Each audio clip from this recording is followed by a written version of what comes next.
Los conceptos que serán vertidos a continuación son responsabilidad de la institución que los realiza. Criterio. Una entrevista de Mix de Medios.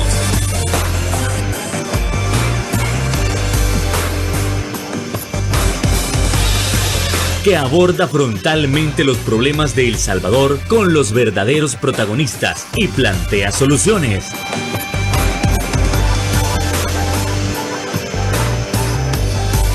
Criterios. Bienvenidos a una nueva emisión aquí en su programa Criterios, en este lunes 5 de septiembre del año 2022. Y qué gusto que usted nos pueda acompañar para iniciar esta semana con estos temas tan importantes que le dan tanta relevancia a nuestro país y sobre todo a nuestra sociedad. En esta ocasión vamos a estar tocando el tema de la salud mental. A ver, cuando hablamos de salud mental, ¿estamos hablando que históricamente se le ha dado importancia o es que realmente es ese tipo de salud o esa área de la salud que menos se toca y que más está subestimada?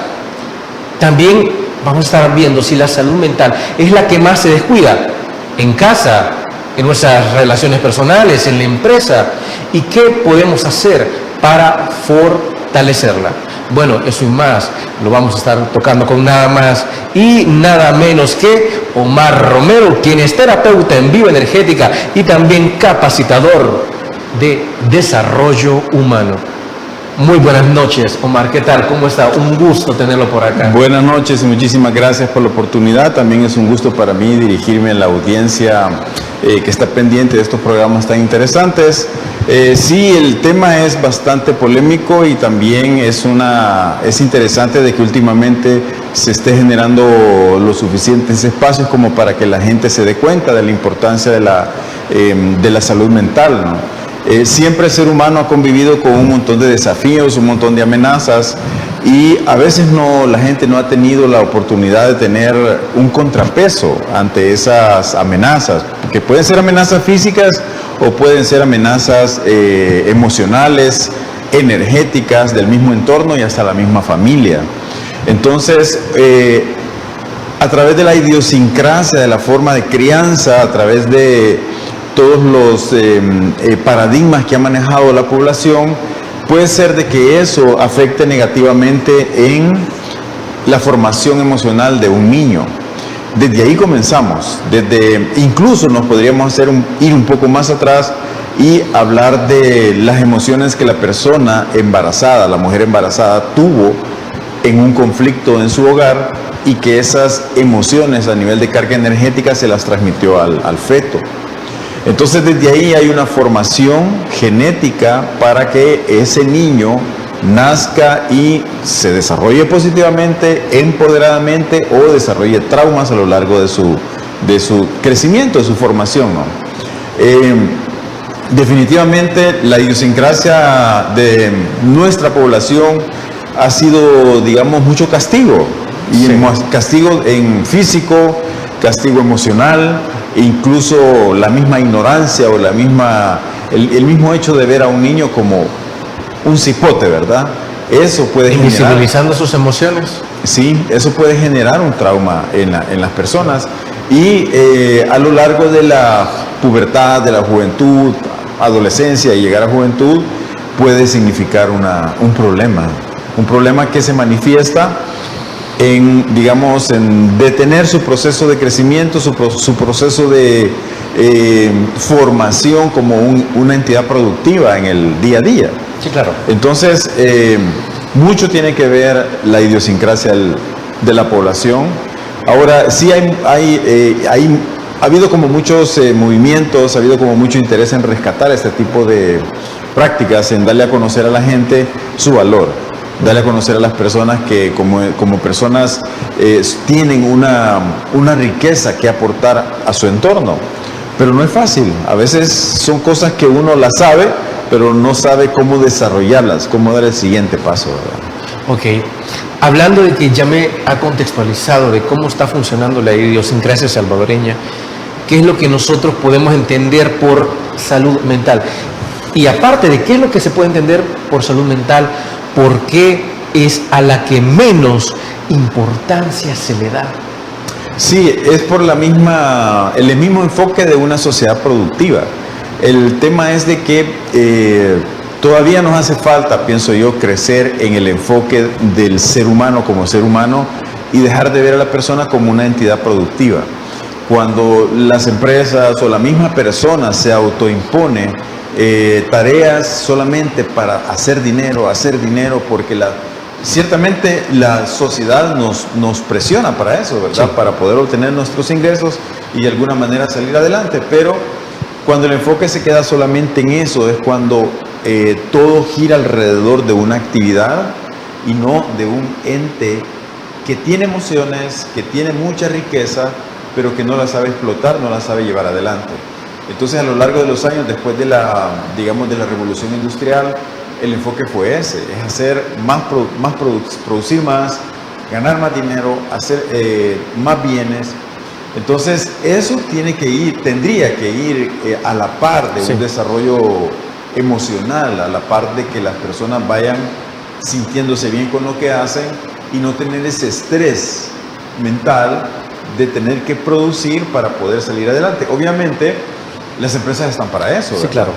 Y definitivamente es necesario encontrar un equilibrio, porque si no se nos da el tema del síndrome del quemado. El síndrome del quemado es aquella persona de que pasa excesivamente horas en su trabajo, puede ser en casa, sí, incluso puede ser en una empresa, y al final pues ya no da, sus pensamientos ya no dan más, su energía ya no da más, ya no resuelve problemas, ya no tiene ideas creativas, porque precisamente ha llegado a un límite en el cual su creatividad se bloqueó por tanta carga de trabajo y por haber desgastado tanta energía en ese día a día, ¿no? Uh-huh. Analicemos uno de los estigmas de la salud mental, y es que muchísimos ciudadanos y ciudadanas consideran que cuando uno toca el tema de la salud mental, o uno incluso va a terapia, eso es señal de debilidad, por Dios. Sí, eso no es así. En realidad, quizás los primeros terapeutas que nosotros tenemos en nuestra vida cotidiana y desde que estamos jovencitos, sí, son nuestros amigos. Cuando nos contamos cosas, nos decimos a veces cosas bien íntimas, cómo nos sentimos, pero también los mismos amigos son verdugos a veces, porque son bastante crueles y no tienen esa ligereza o esa manera adecuada de poder manejar una confidencia que un amigo le haga a otro. Y siempre se ha crecido con el estigma de que los padres son castigadores, ¿verdad? Y ahora eso creo que se mantiene, porque yo he conocido casos de niños que todavía son castigados y son golpeados por sus padres. Hay leyes que se pueden, utilizar para que eso no exceda, y en los colegios también la cosa ha cambiado, incluso después de la pandemia, pues ahora los niños pasan más en casa, pero aún ahí se genera mucha tensión, porque el niño necesita por sí mismo sacar toda esa energía, ¿verdad? Entonces, cuando esas tensiones no se saben manejar adecuadamente, explotan. Y cuando explotan, entonces los conflictos se dan y es necesario aprender a manejar y gestionar todos esos estados emocionales. Entonces, la idea es de que el ser humano tendría que tener una orientación adecuada, y un psicólogo, y en un extremo, ¿verdad? Un psiquiatra podría ser, una vía de salvación. Antes de ellos están los terapeutas, porque el terapeuta viene a ser como un mix de varias cosas. Viene a ser una persona que comprende el lado espiritual, comprende el lado emocional, comprende el lado físico y trata de dar una orientación en base a su entrenamiento y su experiencia, una orientación a la persona para que trate de resolver sus conflictos, ¿no? Entonces, buscar ayuda es necesario, no es un estigma, no es algo que sea negativo o no es una señal de debilidad. Es algo necesario y es una señal de que hay una inteligencia emocional adecuada, como para reconocer que yo necesito una voz que me diga, por lo menos que me dé una opinión, ¿verdad?, equilibrada. Desde luego. Siempre, ahora que ya tenemos la idea que no es malo, que no es negativo y que no es ninguna señal de debilidad, mostrar nuestras emociones, mostrar aquello que nos alegra, aquello que nos duele, lo que preferimos. Entonces, podemos hablar de por qué las personas crecen con esta idea. Y creo que precisamente nos podemos centrar en la infancia. Y ustedes, ciudadanía, también me ayudarán en este sentido. Y principalmente los que crecimos en la década de los 80 y de los 90. Que si uno de niños se ponía a llorar, ¿qué le decían los padres? Agarraba la chancleta, agarraba un palo, como te voy a dar razones de verdad para que llores. Sí. ¿Sí? Es decir, eso en las redes sociales uno lo podrá celebrar, uno se podrá reír de eso. Pero es que esto es algo delicado, porque entonces usted comienza a crecer y piensa, no, lo que pasa es que si yo lloro, eso deshonraría a mi mamá, eso le deshonoraría a mi papá. Y eso también le pasa en el sentido de los varones. No, que mire, es que usted como es hombre, usted como es varón, usted no tiene derecho a llorar, no tiene derecho a expresar sus emociones. Entonces, entiendo que la idea que nace de que no, mire, que si usted llora es señal de debilidad, empieza, o esos traumas nacen en la infancia. Sí, nacen es la idiosincrasia, la forma de crianza. Lo que pasa es de que hay dos factores, hay dos grandes campos, ¿verdad? Uno es la formación en cuanto a el carácter y la personalidad, porque no todos somos iguales, todos tenemos ciertos patrones y rasgos en nuestra personalidad que nos hacen ser lo que somos. Sí.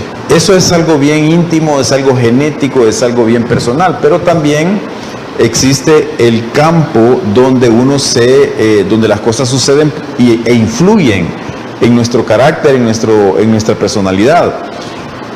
Las dos cosas, la mezcla de las dos cosas nos hace ser lo que somos y nos hace tener un modelo mental, un modelo de conducta. Sí. Entonces, cuando tenemos padres castigadores y represores, nosotros comenzamos a ser personas bastante cohibidas y entonces nos escondemos las cosas que queremos, que sentimos y que quisiéramos decir. Y algunos tienen válvulas de escape bastante fuertes porque ya cuando se sienten con un poco de libertad, después de los 21, 22, 23 años, empiezan a hacer cosas que siempre han querido hacer y a veces pueden descarriarse. Porque no hubo ese equilibrio, porque tuvimos padres muy criticones, padres muy represores, padres que no orientaron, sino que solo censuraron. Entonces, cuando esas dos cosas no están equilibradas, porque tiene que haber un padre que sea el ejemplo de autoridad o del ejemplo de autoridad y que uno como niño escucha y se orienta. Pero si solo tenemos la balanza por un lado, solo tenemos padres represores, castigadores, que disminuyen al niño, entonces no lo dejamos crecer emocionalmente. Y eso sin duda en su adolescencia y en su juventud le va a afectar. Se va a hacer una persona cohibida, una persona que no va a perseguir sus sueños, sino que solo va a querer irla pasando, como decimos, ¿verdad?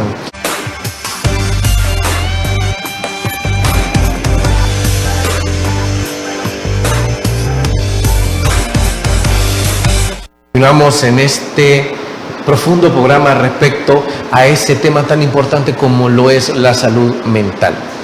La ciudadanía misma habrá escuchado muchísimas veces que ya no se castiga como antes, según mencionan. Y en ese sentido dicen, ok, mire, pero es que si hoy hay violencia es porque ya no castigan a los hijos como antes, es decir, ya no los azotan, ya no les pegan con un palo, ya no los hincan en maicillo. Ok, eso dice una parte de la ciudadanía. Por otro lado, las personas o esos padres que sí han maltratado fuertemente a sus hijos, llegando al punto de la violencia verbal, la violencia física, dicen, no, mire, si yo no hubiera pegado a mi hijo, a mi hija, él no hubiera sido un hombre o una mujer de bien. Que, no, mire, es que como yo le pegué cuando era pequeño, entonces él es un hombre de bien, es una mujer de bien. Pero lo que sucede, y creo que aquí ya lo vamos a poder ampliar, es que, su hijo no roba, pero su hijo termina siendo un machista. Su hijo o su hija no roba, no mata, pero esta persona se guarda sus emociones, no es capaz de llorar, se frustra con facilidad, piensa constantemente en el suicidio. cómo nos afecta en ese sentido la manera en que nos han castigado de pequeños y cómo la sociedad también tenía la idea de que con castigo físico o solo imponiendo el castigo físico, con eso tendríamos una mejor sociedad. Sí, siempre partimos del punto de vista de cómo nuestros tatarabuelos criaron a los abuelos criaron a los padres y los padres están criando a sus hijos. A veces son actitudes adquiridas porque abuelo fue así de castigador, el papá es así de castigador y entonces lo siguen replicando. El problema es de que en esas generaciones tampoco se le puso mucha atención al estado emocional del niño o al estado emocional de la persona para que expresara lo que sentía o lo que quería decir. Entonces todo eso se reprime y cuando abuelo o papá no fueron personas con las que se podía hablar, entonces este niño aprende a reprimirse, lo que a la larga le va a generar una afectación física. Porque todas las emociones, tenemos que entender eso, de que todas las emociones, el último estado en el que se manifiesta una emoción mal canalizada es el cuerpo físico. Y se manifiesta a través del estrés, a través de erupciones en la piel, a través de la colitis, a través de dolores de cabeza permanentes, o sea, sí hay una afectación física. Entonces, el niño tiene que aprender de que sus actos van a generar consecuencias, obviamente. El problema es de que cuando el padre desata su cólera, desata su emoción reprimida en un castigo, entonces le está enseñando de que hay que castigar con dolor y con el deseo de infringir un dolor incluso emocional. Ese es el problema. El problema no es de que yo le diga al niño, mira, si haces eso vas a tener una consecuencia y te voy a pegar un cinchazo. Sino que el padre no le pega a uno, sino que le pega a 2, 3, 4, 5 y desata toda su frustración y desata toda su ira en ese castigo. Entonces, lo que hace es que el niño empiece a sentir que no es querido, que es un estorbo. Y yo he visto casos en los cuales las madres o los padres tratan a los hijos con tal de supuestamente corregirlos, lo que hacen es desatar su ira, desatar su enojo, su frustración en ese castigo. Y ese es un tremendo error porque el niño lo percibe. El niño ve en los ojos de su padre o de su madre esa ira contenida que puede venir también de cómo lo trataron a él cuando estaba pequeño. Entonces, no se trata de no castigar, se trata de enseñarle al niño de que todos sus actos van a tener una consecuencia buena o mala. Y ese es el primer paso. El segundo paso es que el padre debe de aprender a refrenar también no ser iracundo, no ser desbocado en el castigo. Y tiene que haber mucho hablar con el niño y explicarle de que él como padre está ejerciendo una función de generar modelos de conducta y que al mismo tiempo tiene que ser... hay un amor de por medio y que esa misma deseo de que el niño crezca coherentemente, correctamente, le hace al padre generar un castigo, ¿verdad? Que puede ser no necesariamente físico, sino que puede ser de muchas formas. El físico es el último recurso y tendría que ser de una manera hablada, de una manera sensata y no iracunda y desbocada como normalmente se hace. Entiendo que existen 3 tipos de paternidad: la paternidad represiva, la permisiva y la racional. El problema es que siempre en la ciudadanía se maneja, entonces usted lo que quiere es que no castigue a mis hijos. La cuestión es que usted lo quiere castigar físicamente, lo quiere castigar con algún objeto. Y entonces alguien podrá decir, no, entonces lo que él quiere es que yo le diga que sí a todo. Pero es que ese más bien es una forma de deshacerse de su responsabilidad también paternal. Entonces, en ese sentido, considera también que la mejor paternidad o la mejor manera de criar a los hijos e hijas es ejerciendo una paternidad racional, es decir, ni represiva ni permisiva tampoco. No, yo creo que tiene que haber una mezcla, es decir, el ser humano no puede ser, digamos, esos bloques son grandes bloques, sí, ¿verdad? Sí. Donde se categorizan, pero cada persona es diferente. Entonces, lo que yo creo que el padre debe de hacer tiene que ser una paternidad responsable, una paternidad consciente, donde al niño se le haga conciencia de lo que él es, de que es una persona en desarrollo, de que tiene que expresar sus sentimientos, que tiene que hablar y soltar las cosas, y que el papá va a ser un terapeuta, va a ser alguien que le va a ayudar, lo va a escuchar y lo va a orientar, no alguien castigador ni alguien que lo va a refrenar. Pero lamentablemente nuestra sociedad, el grueso de la población es castigadora, ¿verdad? Y no es muy consciente, no es una paternidad consciente donde le ayuda al niño a desarrollar su conciencia sobre lo que él hace en este mundo, porque ese es el problema de que muchos niños crecen y andan buscando ya en la pubertad o en la adolescencia actividades que lo hagan sentirse que pertenecen a algo, que hay, por otro lado también encuentran aceptación, encuentran amor que tal vez en la casa no lo han encontrado, entonces existe ese vacío y caen en caminos que no les van a llevar a nada bueno, a nada coherente. Entonces yo diría de que los valores humanos, los valores del respeto, de la tolerancia, de la comprensión, de la empatía, son valores que debemos de cultivar cada persona. Con nuestros hijos, con los nietos, con los primos, con todos, porque al fin y al cabo somos una gran familia, ¿no? Entonces, incluso en el mismo trabajo, nosotros encontramos personas a quienes podemos ejercer esos valores humanos a través de la escucha activa, de la empatía, y tratar de comprender y tratar de dar un aporte de crecimiento a la sociedad, no solamente con los niños, ¿verdad? Pero obviamente, pues si tenemos hijos, tenemos que tener un modelo de conducta, ¿no? Un modelo de cómo ayudarles a ellos a crecer. Entonces, detrás de la formación tiene que estar el deseo de ayudar a este ser a que sea algo productivo para sí mismo y para la sociedad, ¿verdad? Siempre en la línea de los traumas de la infancia y de lo que nosotros podemos ver a través de las distintas redes sociales, se da el caso que usted podría haber visto en algún meme, bueno, cuando intentas contarle algo a tu madre y te termina regañando. Desde pequeño, lo que generalmente los padres le dicen a usted, o la persona que lo haya criado, es: hijo, hija, sea algo bueno o malo, usted me lo tiene que contar. Pero de repente cuando usted le quiere contarle algo con toda la inocencia del mundo, a usted lo terminan regañando, a veces por algo que usted no ha hecho. Entonces, ya que hablando de que, mire, debe haber una comunicación fluida, ¿no?, entre padres e hijos, esa idea contradictoria de que los padres le dicen a usted: cuénteme todo, pero cuando usted lo hace, lo reprimen, lo regañan, también es un factor que a la larga le termina afectando y termina coartando la comunicación con los padres. Sí, definitivamente.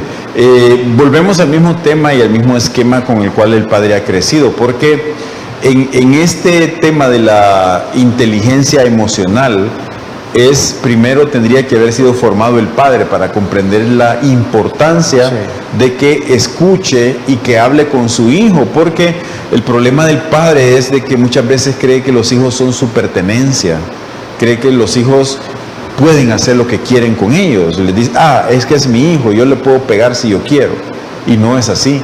Los hijos son en realidad una extensión de una sociedad y son, digamos, entes que han sido puestos bajo la tutela de nosotros como padres, y por lo tanto nuestra capacidad de formación debería ser muy equilibrada, no solamente represiva.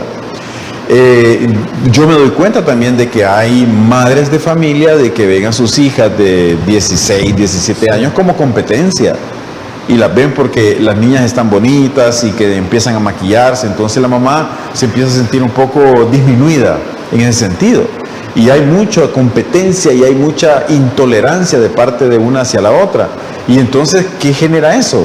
Genera un resentimiento, genera un rencor que a la larga le afecta a las dos, e incluso podría ser que le afecte a toda la familia. Por esa tensión se siente, la tensión entre dos personas, ya sea en una familia o en un grupo de trabajo, se siente, se percibe, y es tóxica, contamina. Entonces, ¿qué pasa ahí? La imagen de sí misma de mamá va, digamos que autodisminuyéndose a medida que ve que su hija se va poniendo bonita, que tiene pretendientes, mamá siente de que ya no es atractiva y de que, digamos que está envejeciendo, ¿no? Entonces, ¿qué sucede con eso? Es que no tenemos claro lo que venimos a hacer a este mundo. Cuando no tenemos claro lo que venimos a hacer a este mundo, la edad nos afecta, la falta de dinero nos afecta y ya no vemos el mundo como un campo de experimentación donde venimos solo por unos años y luego nos vamos. Sí. Y entonces, ¿cómo es posible de que pasemos 40, 50, 60 o 70 años en conflicto? Claro. Con nosotros mismos o con los demás? No tiene sentido.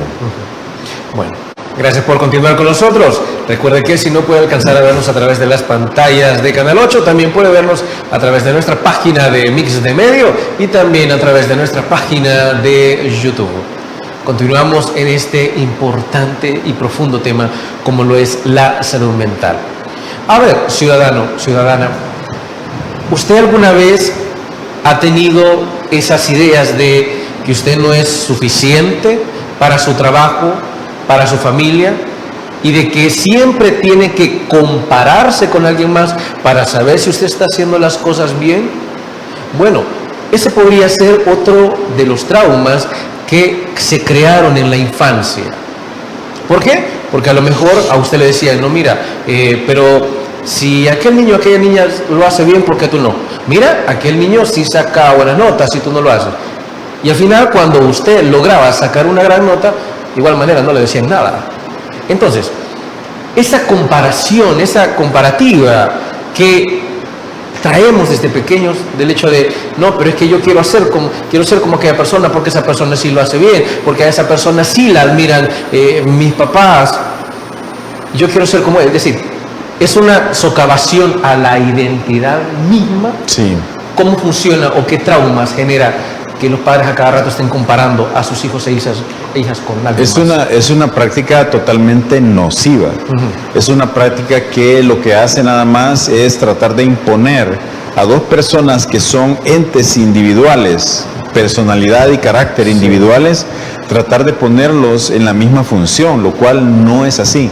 Si no, todos fuéramos productores de televisión, todos fuéramos presidentes de la República, todos fuéramos astronautas. Sí. Entonces, cuando un padre de familia pone a comparar ya sea al niño menor con un amigo o con un vecino o con su hermano mayor, mira, aquel puede, aquel es bueno, aquel saca mejores notas, aquel sí, aquel allá, lo que hace es a irlo disminuyendo y sentirse cada vez peor y menos, total de que en vez de ser un ejercicio de empoderamiento para el niño, lo que hace es disminuirlo y crearle más complejos. El complejo de vos no podés, tú no podés. Entonces, el padre lo que tendría que hacer es observar a su hijo cuáles son sus habilidades, cuáles son sus capacidades y sobre esa fomentar un crecimiento, porque no todos somos buenos en matemática, no todos sabemos tocar la guitarra, no todos sabemos escribir poemas, no todos podemos ser buenos ingenieros, pero algunos podemos ser buenos artistas, otros podemos ser buenos oradores, otros podemos ser enfermeros. En fin, cada uno de nosotros tiene habilidades independientes. Se da el caso de que, por ejemplo, si el hermano mayor escogió ingeniería y le iba bien y sacaba buenas notas y era un estudiante excelente, y el niño menor le van diciendo, ya ves, mira que tu hermano aquí, él es mejor, él sabe resolver esos problemas y que no sé qué. Entonces el niño menor se va sintiendo que debe de seguir esa línea, ¿no?, para tener la aceptación de los padres. ¿Qué pasa si él entra a la escuela de ingeniería o a la carrera de ingeniería y no entiende? No está su mentalidad formada, sus habilidades no están formadas para eso, sino que él es mejor para la creación de comerciales, por ejemplo, porque es muy creativo, porque tiene ideas innovadoras. Entonces, ahí quien falló fue papá, porque papá no orientó, papá no supo entender que este niño tenía sus habilidades y capacidades y que esas son las que hay que fomentar. El problema también es de que en la sociedad tendemos a valorar todo por la cantidad de dinero que ganamos. Sí. Y eso es un tremendo error. porque es cierto que todos necesitamos un ingreso, pero tanto es exitoso aquel que gana dinero haciendo dibujos como aquel que gana dinero construyendo edificios. Obviamente, el que construye edificios puede que tenga más probabilidad de generar un poco más de ingresos, pero igual es exitoso el que hace su dibujo porque él desarrolló su habilidad y es feliz haciendo eso, y en algo podría contribuir. Se siente feliz consigo mismo, ¿no? Exactamente, porque él está haciendo lo que él siente que nació para hacer eso, para escribir canciones. Pero el problema es que tendemos a valorar todo en base a los ingresos. Si yo no tengo suficientes ingresos, entonces no soy exitoso. Y el éxito no se puede medir solo por eso. El éxito es un estado interior en el cual uno se siente en paz con uno mismo y no con lo que quieren los demás, porque los demás siempre van a querer, digamos, lo que ellos, la idea de ellos, pues. Sí, claro. Pero no, yo en realidad tengo que aprender a desarrollar para lo cual yo me siento conectado, porque esa es la palabra clave, conectarme con una actividad que me permita sentirme desarrollado y pleno, ¿verdad? No con lo que hizo mi hermano mayor, no con lo que hizo mi primito, mi vecino, porque puedo fracasar y va a ser un fracaso doloroso porque probablemente no tenga las habilidades. O se da el caso de que papá era médico y entonces el papá le dice, no, esa es una carrera de familia, vos tenés que ser médico. Y tal vez el niño a la hora de ir a las prácticas le dan ganas de vomitar al ver sangre, entonces no se siente capaz.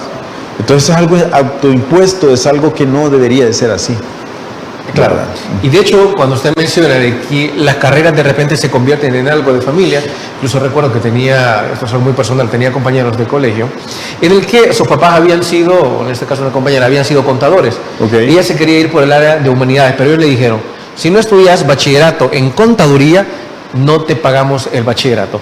Total, de que desde luego tuvo que hacerle caso a sus padres, pero ya en la adultez se vino a desmoronar y comenzó a decir, no es lo que quiero, no es lo que me gusta, y al final los padres terminan perdiendo también esa autoridad y le pueden decir, no, mire, es que te has hecho rebelde. No se ha hecho rebelde, simplemente las emociones no habían terminado de explotar.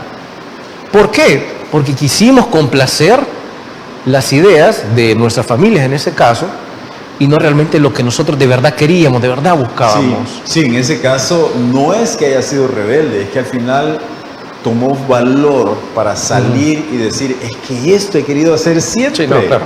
Entonces, si eso ha querido hacer siempre, por eso es que, si ustedes se dan cuenta, hay muchas personas que a los 50, 60 años, cuando quizás ya salieron de la responsabilidad de criar hijos, sí, entonces se liberan y algunos se van a recorrer el mundo, otros hacen un préstamo y se van en un yate y han hecho lo que siempre han querido hacer.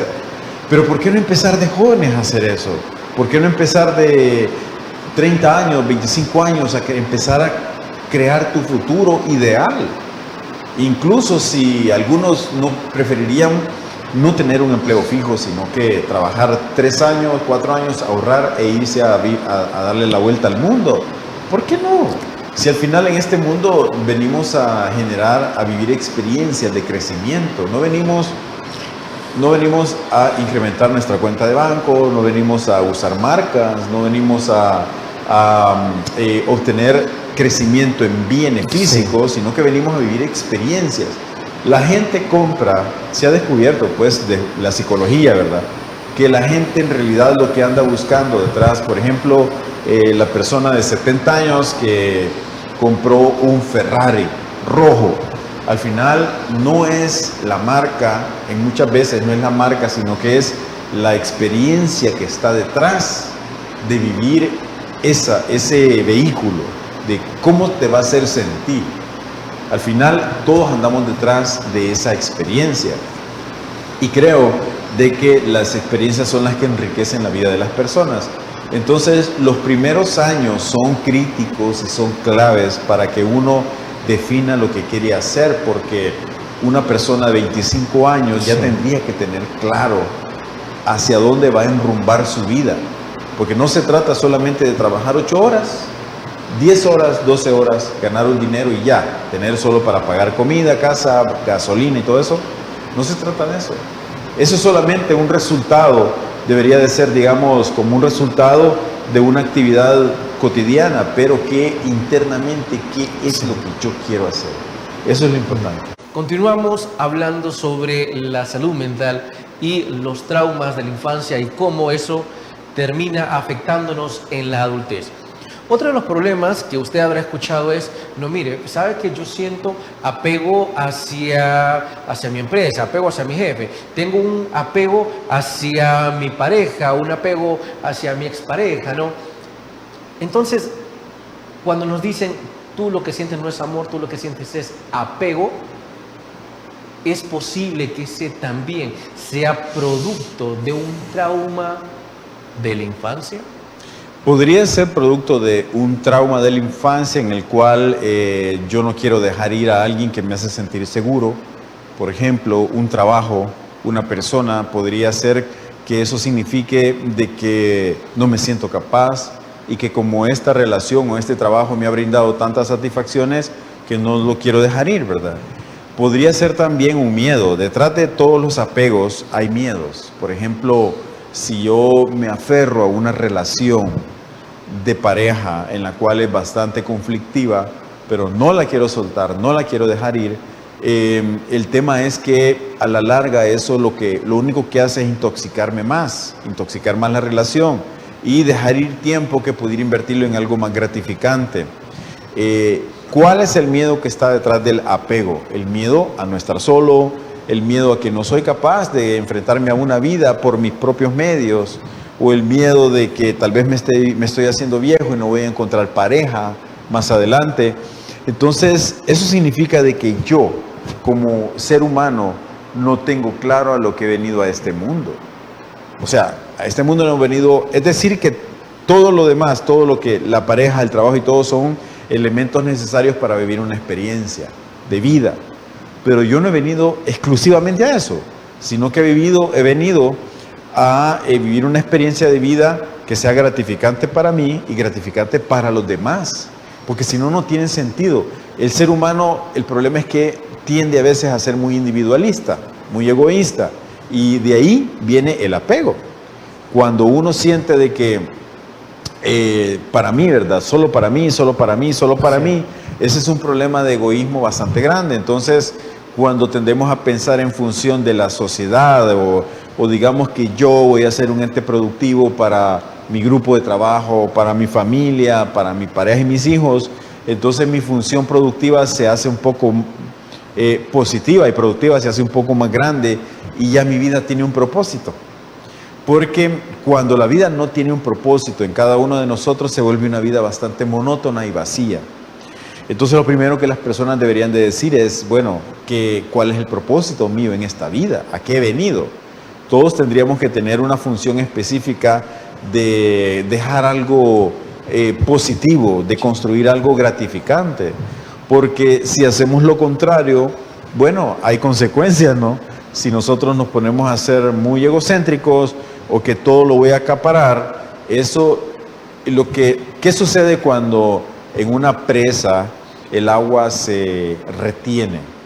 Acumula basura, acumula gérmenes, bacterias y esa agua se contamina. Entonces, en el planeta, si nosotros observamos la naturaleza, todo fluye. Todo tiene que fluir. Lo mismo son las relaciones, lo mismo son los trabajos. Tienen que tener un equilibrio, tienen que fluir. Obviamente, si yo estoy haciendo bien en un trabajo, tengo un buen ingreso y yo me siento bien, si me siento bien internamente, la cuenta bancaria emocional está crecida, entonces yo voy a tratar de estar ahí, obviamente, ¿verdad? Si va coherente con lo que yo siento internamente y con lo que esa organización me retribuye. Tiene que haber una coherencia. Desde luego. ¿Y aquí qué tanto juega el abandono? Recordemos que nosotros vivimos en una sociedad donde hay tantas familias disfuncionales o familias donde solo se hace cargo la mamá o donde solo se hace cargo el padre. Puede ser por diferentes situaciones, ya sea porque ésta ha emigrado a Estados Unidos, uno de los padres ha emigrado a Estados Unidos o a otros países, o simplemente se ha separado de los hijos, ¿no? ¿Cómo juega el abandono en ese sentido? Sí, bueno, afecta definitivamente en la formación del niño, la ausencia de mamá o la ausencia de papá definitivamente. Es un modelo que de niños no se tuvieron y va a generar un vacío en la persona. Digamos que papá se fue a los Estados Unidos durante 20 años y durante esos 20 años creció el niño sin ese modelo de papá. Indudablemente esa figura masculina, el hecho de la conducta, el hecho de modelar, digamos, el hecho de rasurarse, de vestirse, sí, tal como papá lo hacía, va a generar un vacío, indudablemente. Pero siempre es bueno, es decir, cada día, si esta persona, este joven, creció sin el modelo de papá, cada día podría es una oportunidad para reconocer de que necesita ver la vida desde otro enfoque. Sí. Si papá falleció en los Estados Unidos, es un problema bien profundo, porque si ya no tuve esa relación energética, incluso ya no la tuve con mi papá, entonces yo voy a crecer con ese vacío y probablemente lo transfiera a mis hijos. Es un momento de reflexión cuando la persona madura y va a tener hijos, tiene que estar consciente de la importancia de que es el modelaje de papá en una relación. Lamentablemente las separaciones son, bueno, cosa de todos los días y ahí la única cuestión es de que padres se pongan de acuerdo de que deben de modelar, aunque sea a distancia o por periodos, al hijo, ¿verdad? Sí, claro. Tienen que abonarle a esa cuenta bancaria emocional. Desde luego.